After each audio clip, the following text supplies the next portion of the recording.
Welcome to the second session of PD on Your Plan. My name is Josh Flores, and I'm the Director of English Language Arts here at the Oklahoma State Department of Education in the Office of Instruction.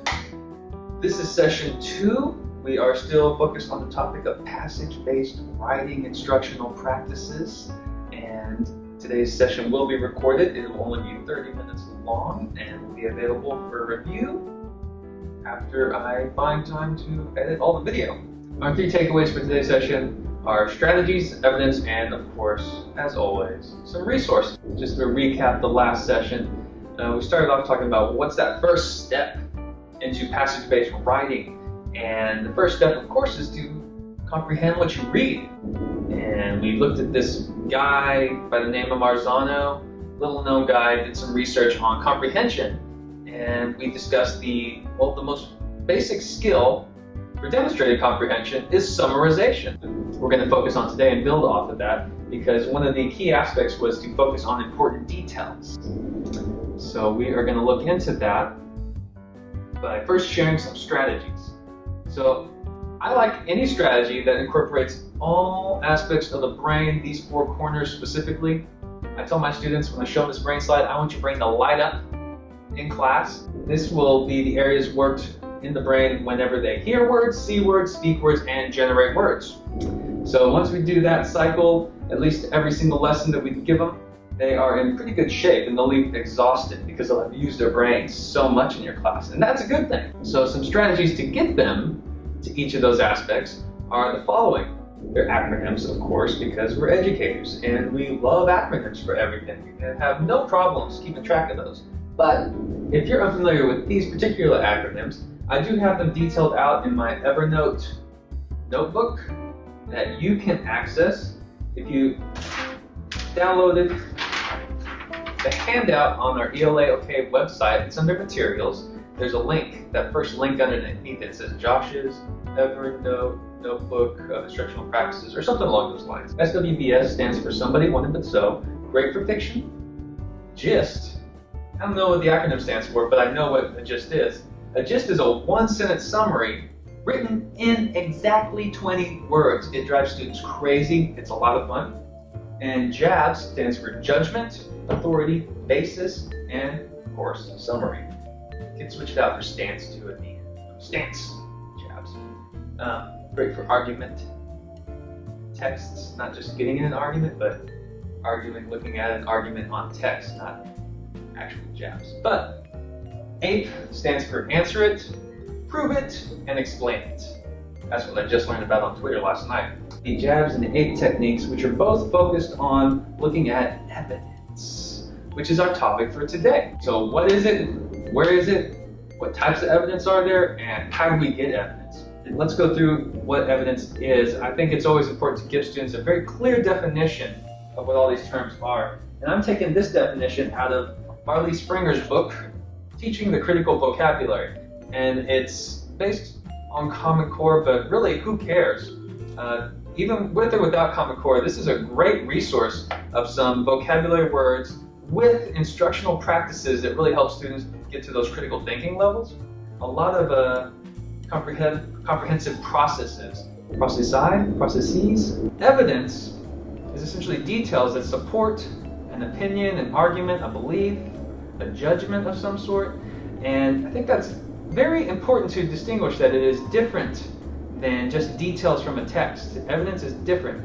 It's a detail has the ability to evolve into evidence once it supports a belief or a judgment. It's not like Pokemon. You start out with like a Pikachu and then it evolves into a Raichu. Well, you start out with a detail, and once it finds its connecting support or connecting claim that it's supporting, it evolves into evidence. We know that not all summaries are created equal. Not all evidences are created equal. So we have this cartoon here that I like to use with students just to kind of get the idea across.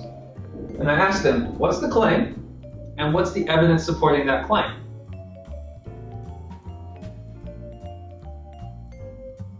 So we have a really good claim. What's his evidence? They just are, and that's all there is to it. That's weak. That's weak evidence, especially when there are so many reasons why dogs are superior to cats. As listed in this diagram here. You have evidence here, here, here, here, here, and here. And I like doing an activity with students where I have them actually take each of the evidences listed here and put them in a list from strongest to weakest, and then explain why. Why did you choose this to be the strongest of all the evidences? And they'll pull from maybe their personal experience or their own thoughts, and at least gets them in that mode they need to be in to think critically about evidence. Evidence is not created equal. There is weak support, weak evidence, and there's strong, very strong, stable evidence. So where do I get evidence? Do I go to Walmart and just go down aisle 4? No. There's a couple ways to get evidence. First, students can gather it, or students can experience it. Gather it by, of course, reading a text, or maybe even doing a survey. And we're going to talk about a couple of activities we can do in class that will help us gather evidence. But also students can build off their personal experience or use that as a basis to provide evidence to prompt or claim. It's also key to understand that it's not always explicit in the text. So that's why we need some strategy, some type of practical strategy to go in and dig through all the details to find the evidence when it's not explicit. So it's like jumping in a ball pit and you got to find all the yellows, or you got to find all the reds, because those are the details that are going to specifically connect to your claim. This is a ball pit with Sir Patrick Stewart. It's not weird. It's Sir Patrick Stewart. He's captain for card. Nothing creepy about that. But you're jumping into the text like you jump into a ball pit, and you're looking for something very specific. Let's talk about how they find evidence, how they find strong evidence. And for our skill for this, just as our skill in the first session was summarization, our skill in this session is inferencing. They're going to practice inferring based on the text. And our practical technique is called ESP. And I'm not talking about Miss Chloe type ESP. That's ridiculous. I'm talking about Sherlock Holmes ESP. I think he's like UK's sexiest man alive, but he looks like a real dork to me. Either way, it's a good show. So, of course, step one is to get a Sherlock Holmes hat, which I happen to have one. And if you don't have one, you can always go find one at 221B Baker Street and pick one up for yourself or your students. And the second step is to gather details for each of these three categories. ESP stands for events, setting, and people that you're reading about. And here's two good reflection questions for the students to practice. What happened before? And what could happen next? Then move on and collect some details about the setting. What does the setting look like? And of course, connect it to some of your outside personal experience by asking what happens in similar places. Next, focus on the people in the nonfiction text, or characters in a fictional text. Describe what situation are they in, and what did they do? How did they handle that situation? You have all these details nice and listed, and then you're ready to really find what is the critical evidence and be able to infer based on that. So in your packet now, we'll have three handouts. One is called Evidence Within Fiction 1, Evidence Within Fiction 2, and Evidence Within Nonfiction. Evidence Within Fiction 1 is a very easy handout using a kindergarten level text. Evidence Within Fiction 2 is a more challenging handout using a high school text.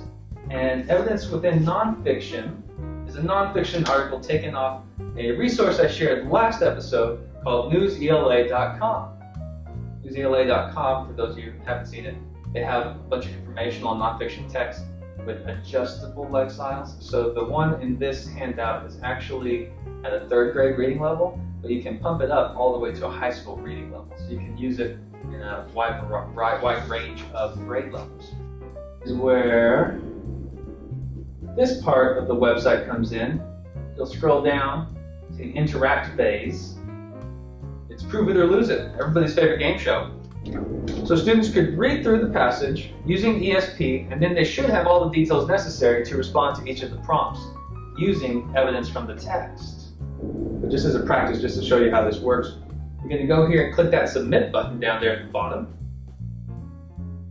Scroll back up, get that confirmation box, and you put your input. I thank you for it, and you can submit another response so then you can keep on doing the same, answering the prompts to the next two passages, the fiction number 2 and a nonfiction passage. But you can also look at the responses from everyone else that has participated. Students might have more than one correct answer for the next prompt, Dr. Heidegger's experiment. Now this is totally opposite end of the spectrum. This is a high school text. It's an excerpt from Dr. Heidegger's experiment by Nathaniel Hawthorne. And it is one of my favorite passages. It's the passage where it describes his study. And it's very detailed and it's very eerie. But the prompt is, does the description of Dr. Heidegger's study provide credibility or discredit him as a doctor? So I'm asking students to not only make a claim, but provide evidence taken from the details of just his study. So we're not even describing necessarily Dr. Heidegger, but based on the objects within this study, we can infer quite a bit about this man. And that's a skill being practiced on this excerpt. So that kind of brings us to our nonfiction text that you can practice with students. Our nonfiction text here has to do with, it's a science text essentially, and has to do with a very pressing question: is the abominable snowman real? Once again, they have to commit to a claim, and then they would use the article looking for evidence that will support whether he does or does not exist. Now, there's a couple ways to do this too. I'll share some other strategies. You could do this activity before or after you read the article, where they would have to commit to one side or the other, whether they want to believe that the abominable snowman does exist or does not exist. And this is where I would bring in my favorite teaching tool, sticky notes, and have them read the text, in their own words, paraphrase one of the evidences that support whether he does or does not, and then come up to the board and vote. See where they lie. Because the evidence here is up for interpretation, essentially. It could show that, oh, well, yeah, that could be abominable snowman, or nope, that is not abominable snowman. Depends on their take, on their interpretation of that evidence. Another way to do it, this is a bit more extensive because it actually asks them to write out their claim instead of having one being provided for them. So their claim would be whether he does or does not exist. And the students can come up and vote on that too if you want to do it over board, or maybe you just want them to do this in their own notebooks. So he does and he does. But then they also have to follow it up with all the reasons why they think their claim. And then also, once again, provide the proof straight from the text. Before in my reach sessions, I like providing students with some sort of a skeleton framework for them to fill in their ideas if they're really struggling. If they're really struggling writers, but I know they want to participate in class, I'll give them some sort of framework to put their ideas in.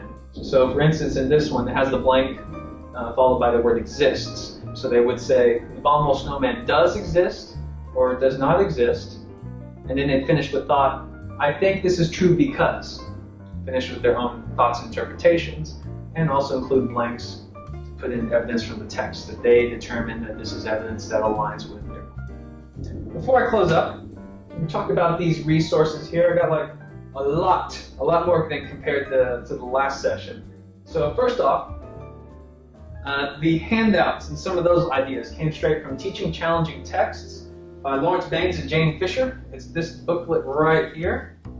One aspect of the book that I really liked was the simple question, challenging question that they have for each of the lessons in here.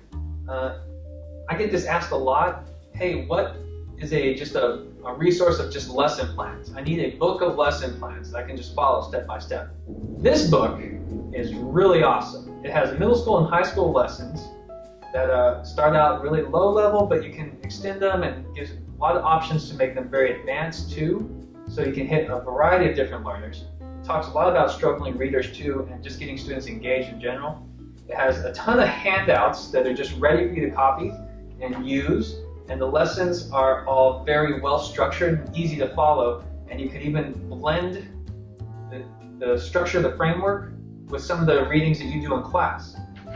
The articles here, I just took the strategies and used some of my own articles that I like teaching in class. teaching the critical vocabulary.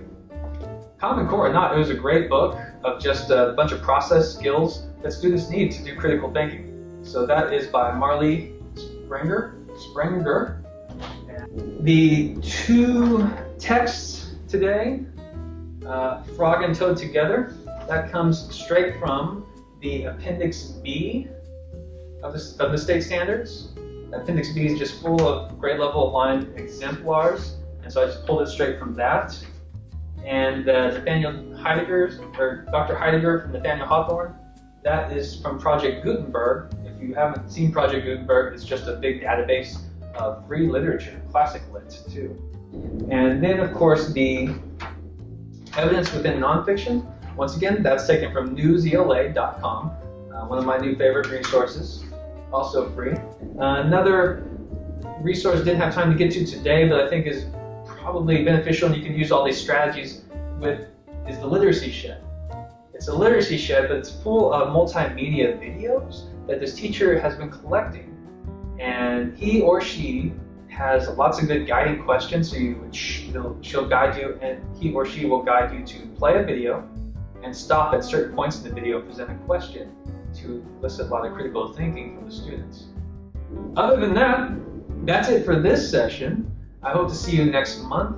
As always, your feedback is really necessary, so I hope you will respond and give me some feedback about today. Until then, stay in touch and take care of your students, take care of yourself, and take care of each other. I'll see you later. Let's look at what it is. Some of these definitions here are taken.